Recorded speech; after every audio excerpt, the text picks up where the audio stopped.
Well, greetings everyone and welcome to another episode of our WCN Fluencer podcast. I'm your host, Christopher McClellan, and goodness, Courtney, I don't know how to say this other than you're from New Orleans and we should be in Cafe Du Monde doing this instead of on a recorded video chat, because New Orleans is like a second home for me. Welcome. Thank you so much for having me, and I do wish you were here. We could ride a streetcar down to Cafe Du Monde together. Oh my God, we could take the streetcar. Now, we could take the streetcar all the way down St. Charles Avenue and out to City Park and All over. all over. But goodness, we're welcoming you to the Whole Care Network, but you have quite the background and experience in senior care and caregiving. So please tell our listeners and our viewers a little bit about you and the work that you're doing at Generational Support. Oh gosh, it actually goes so far back. It's incredible. It really started with watching my mom care for her mother back in the 80s who had Alzheimer's, and visiting with her every week and doing activities with her, and really seeing that. And then it didn't happen again. I didn't really know this was meant for me until Katrina hit, and I was looking for a job and had lost my job. And so I was looking for a new job and came across this ad for a activities director position at a local CCRC, community continuing care retirement community. Right. And I thought, oh, it'll be fun. I remember taking care of my grandmother. I'll do that just for a little while I search for something else. And ended up staying there for 11 years and wearing different hats, from marketing to the foundation director and all kinds of things in between. And I just loved it. And then from there, I worked for in the 55 plus real estate industry and learned a lot about housing and how that goes into so much detail with developing master plan communities for the 55 plus and everything. And then during COVID, I was getting lots of phone calls from friends, and they were asking me questions. And one of them finally said, "You should get paid to do this." And I thought, Yes. that sounds like a good idea. And so I created my blog, Generational Support. And from my blog, I went to consulting. And so now I have both the blog and a consulting arm where I assist adult children mostly, and a few spouses that are caring for an older adult that is either aging in place or needs to move. Yeah, and those are often a daunting task because people find themselves in need of a consultant like yourself when they're in the midst of a crisis. Mhm. Absolutely, especially when somebody goes into the hospital and they're told they're being discharged in 24 hours or 48 hours, and they have no idea. They've never talked to their parent or their spouse or partner about this and have no idea what direction to go in. That's where I can come in and really guide them and help them out and ease Now, that stress and overwhelm. I know my listeners are already anticipating the next question I'm going to ask you because you've just led right into it. It's like, Yeah, Courtney, have you met anybody that's had caregiving on their bucket list of things to do in life? absolutely not. Except for maybe the few of us that are in the industry, we understand it, but We understand most it. normal, regular people, no. Yeah, and Not thought about. I do have to temper that by saying that I've been corrected on a couple of occasions here recently where some of our listeners and viewers have come back and said, well, I've chosen to be a caregiver because of my spouse or my partner had a condition prior to us getting married. I said, that just opened up so many wonderful stories, but but it is true in most cases. People find themselves in this role with very little preparation, and they're not used to dealing with the medical or the legal system, the social service system, and it's so critical to have an Mhm. objective third person come in that can be the eyes and ears for somebody that's new into this Right. role. And some just don't honestly have the time, which is completely okay. A lot of adult children still have young kids, the sandwich generation. If they're raising two, three, four kids and have all these activities, and then all of a sudden mom or dad or aunt, uncle, or their favorite old professor needs their assistance, gosh, how do you balance all of this? And that's How do where I you want balance? to come in also and help. Yeah, and you think you learn along the way that things that you thought you could do um, really takes a team to do, and Absolutely. yeah, and creating that team is can be just as challenging because you have to have that trust factor in there as well. You are so right about that, especially when you start adding in numerous doctors and attorneys and a financial advisor and pharmacist, and it's a lot more than people realize. It's not It just one is. It's one doctor. that balancing act is, and then trying to deal with your own self care. I mean, that's Yeah, I'm sure people are surprised I use the word self care because I've been talking more about self compassion and learning how to say no when it's appropriate to say no because absolutely. we often lose ourselves in the midst of caregiving. Absolutely. Setting boundaries. One of my clients recently, he's caring for his wife with advanced dementia, and he was saying that takes care of her at home, and that he is now really drawn the line about toileting, that he's hired nurses to help with that because there's just only so much he can do, and it's exhausting. And I was just impressed that he did that on his own.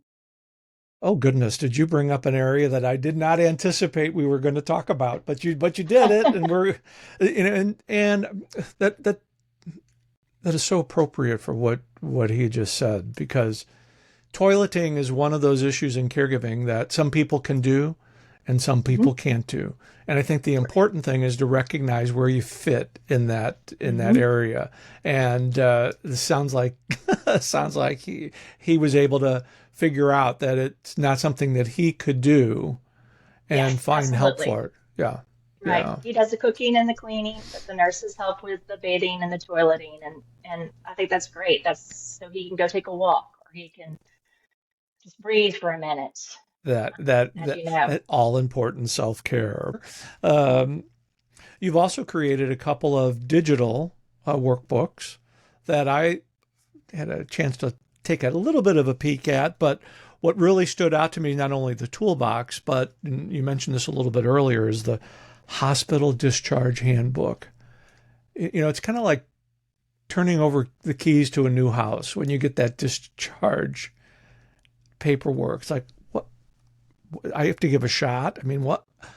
Transfers? What is all this? Mhm. I just want to take my loved one home. There's much more to it than just stepping back into the house from a hospital discharge. Absolutely. So many things to think about that people don't think about. First of all the people that walk in the room daily, there's probably six, seven different people that you meet in the hospital when you've been admitted, and keeping track of who they are, what they do, how they can help you is first key. I always tell everybody, and always find the social worker first. I always say they are the most important person after the physician for you to meet with as much as possible because they really can guide you on things. And then there's a slew of questions that you don't think about asking, Right. such as medications, like do they still take the medications they were already taking when you send me home with new medication? Just some, and like you said, transferring, and what kind of medical equipment are they going to need? Can they even go home? Do they have to go to rehab first? Gosh, all these things you don't know to think about. And that's what I created the hospital discharge handbook for that reason, so that you're so well prepared. And you're spot on target there with connecting with the social worker. Usually, the social worker at the hospitals has a keen understanding of all the referrals that Hmm. you're going to need when you go home, and the good social workers have that list already prepared and ready to hand you. But some folks don't even know to ask that that's available, and that's why this, Right? your toolbox and the discharge handbook are so critical for anybody that's in a role of care. Yes, that's what I felt. And I just felt like there was nothing out there to help guide people and educate them and help them understand. Um, I couldn't find anything when I was starting off, and I figured, you know what? I might as well make something. So that's why I created it. Very good. And you also have a free checklist for caregivers. Let's talk a little bit about that. I do. we want to certainly know how our viewers and listeners can access that, but what are some of the highlights of the checkpoints that you have? It is really, I forget who it was, somebody, a very intelligent person stated once that when you're an expert in the area of something, the obvious is not always obvious to everybody else. And I just remember thinking, that Yeah, is so true. Because when I've talked to people about, do you know if you have an elder law attorney? Do you know if you have your parent has a pharmacist? All those things. They're like, I don't know. So I created this checklist that just gets you started and realizing right. the professionals that you need to have on hand just in case, as well as the paperwork. Do you have living wills? Do you have medical history available? Do you have their ID photocopied and ready for you to bring to a hospital just in case? Their insurance card, a copy of it. Um, all those things we don't normally think about. That is, I don't want to say obvious, but it is obvious to those of us in the industry, but Right. for somebody else, it's not. And so I wanted to make that free and easily accessible for the masses.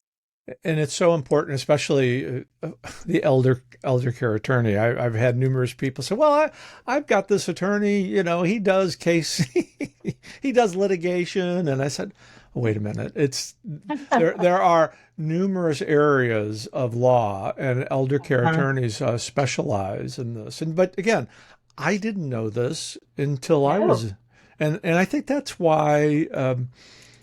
We stay in it as advocates because we want to Mhm. help. We want to help those that come after us because Absolutely. everybody's gonna have a turn at caregiving. Yeah. And I just also feel the more we help everybody in this world, gosh, how much happier and relaxed we can be. Why keep it to ourselves? Exactly. That's it's a whole thing about sharing our information to make life better for everybody. Mhm. Absolutely. That's why we're in this business, right? This Yeah. industry. And one of the other things that I'm very impressed with as well, and I hope I phrased this properly, is this is all a collaboration with, and I'm going to use the generic term, care partner. I was fortunate I cared for somebody that I actually love, but I know that there's a variety of people out there that feel like they end up as caregivers by default. But you had mentioned also about respecting older adults' decisions and incorporating them into the conversation. It's so important to have collaboration and an understanding with your care partner. Absolutely. So many feelings and personalities come out when that's not understood. And if we can just understand what the older person and respect what their wishes are, because one day we're going to be that older person. And can you imagine somebody saying, well, I don't like that idea, even though it's what I want out of life and end of life. And we need to remember we'll be there one day too. So let's start off now respecting the person's wishes. Yeah, and when you can have those open and honest conversations about critical care issues, it makes for an emergency just a tad bit easier because then you're able to act upon what your care partner has expressed in their wants and needs, and that does take a little bit of the burden off, especially when you're in the midst of an emergency. There's so Right. many people, they're making these decisions and I kind of flip it when I say this, they're making these decisions in the back of an ambulance. It's like, we should have been Mhm. having this conversation I way know, before this. exactly. Yeah. I know.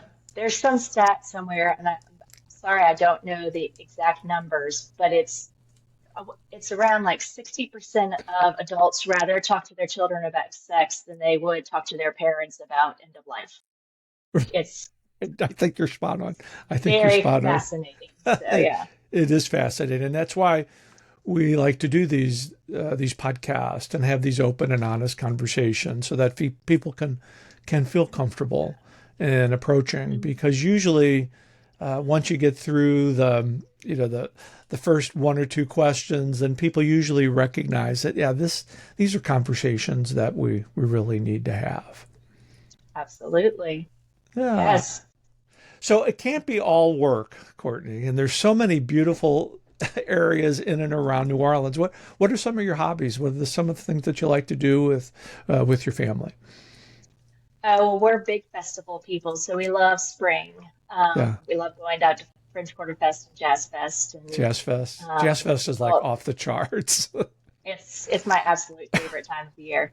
I love it, and we live close to the Mardi Gras parade route, so we're able to walk with our kids. And people don't realize it is actually more family oriented than what you see on TV. Yeah.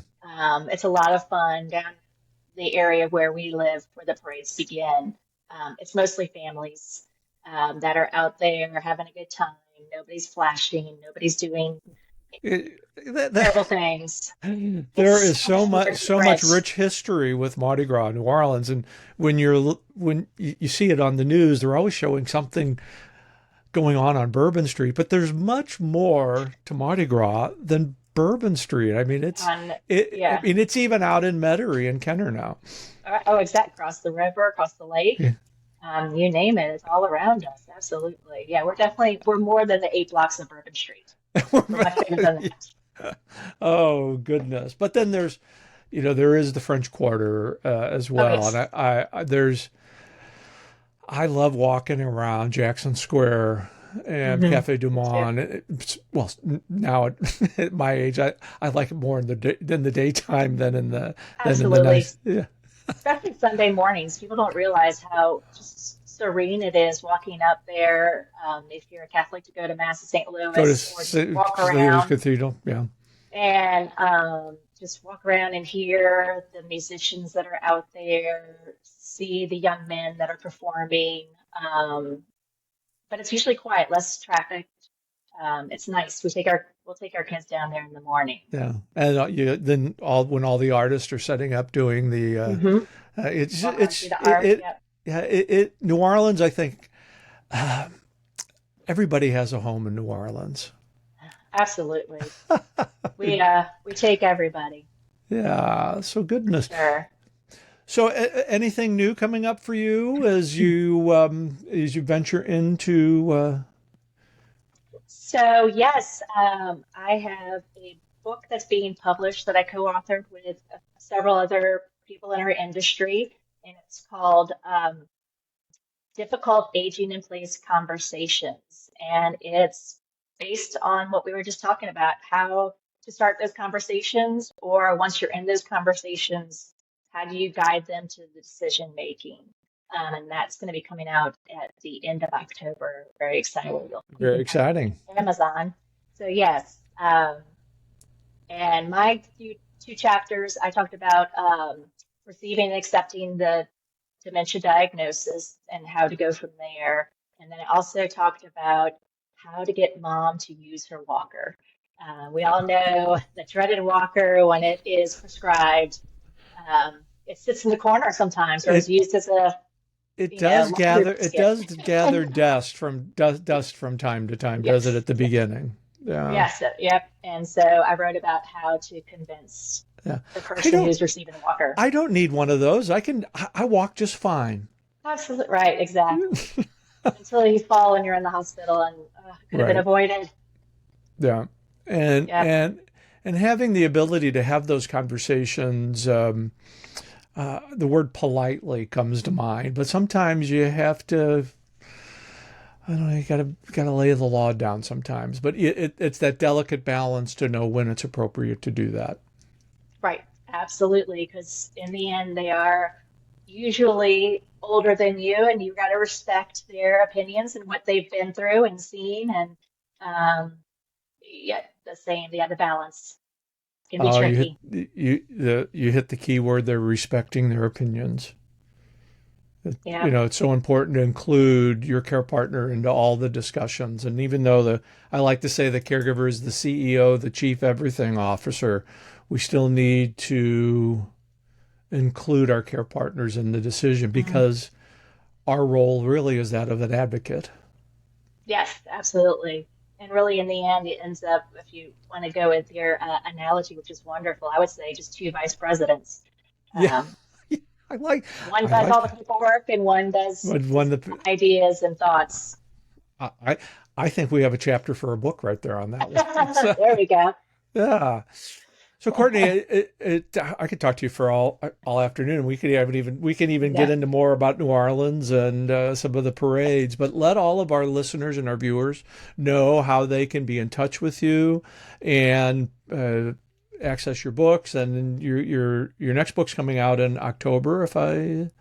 yes. So we're going to have you Yeah. back to talk about that. But Oh, I'd love that. let everybody know your contact information and how they can reach you. Absolutely. So my website is generationalsupport.com. And on there, you'll be able to, on the homepage, download the free caregiver checklist that starts you off. And then there's opportunities to purchase the caregiver toolbox as well as the hospital discharge handbook. And then you can email me if you have any questions. Courtney, Courtney, at generationalsupport.com. And I can happily answer questions, or if we have to get on a phone call, I can do that too. And then, yes, when that book comes out in October, it'll be through Amazon. And there's actually, we published a similar book last year called Just Aging in Place Conversations that you can find on Amazon right now. So there'll be two books eventually come October. Very good. And we'll But have yeah, all of Courtney's contact information and links to the books in the show notes below, and they also will be attached to your new WCN Whole Care Network landing page, great. which will be posting where we'll post the video podcast as well. And Courtney, you're helping families navigate aging in the 21st century. That's my goal. The more families I can help, the better it is. Yeah, and with the tremendous Education. work that you're doing, you are certainly a WC influencer, and it's great to have you part of the network. And it gives me another person to visit in New Orleans. So, Yes, absolutely. Thank you so much for this opportunity. I thoroughly enjoyed talking with you. and we'll see you at Cafe Du Monde. Yes.